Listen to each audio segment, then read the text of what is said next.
He wouldn't let go. Businessman punches shark to escape terrifying a.ttack.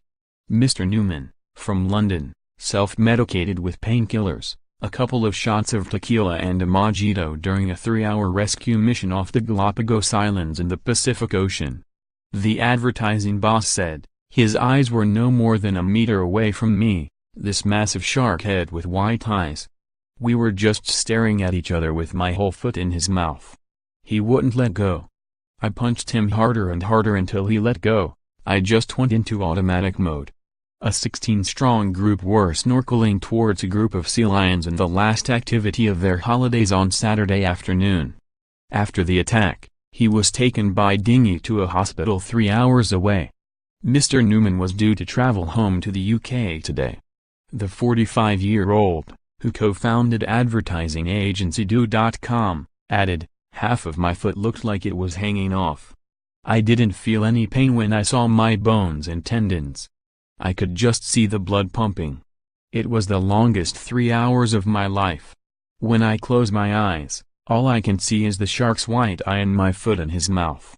What I ultimately found was how precious my life is and how happy I am to be alive." He added, "I have a long-term fear of sharks and water, after I had watched Jaws and the beach when he punches the shark. I had recalled it in my head because I was so fearful." Fellow traveler Audrey Lag, 31, said, "I saw a shark passing close to Andy but didn't realize it had bitten him at first. Then I saw him going up with his foot bleeding, shouting for help and shark. I looked back down and saw a big Galapagos shark right underneath me. I swam towards Andy, closer to the rocks, and pushed him more out of the water. I was afraid there would be 2 or 3 more coming for us if he didn't get his foot to bleed somewhere else." Doctors battled to save Mr. Newman's foot, reattaching tendons in his right leg and setting it in plaster to treat a broken bone. He traveled to the tropical islands to find my faith in life again through nature after the sudden death of his husband Damon in 2016.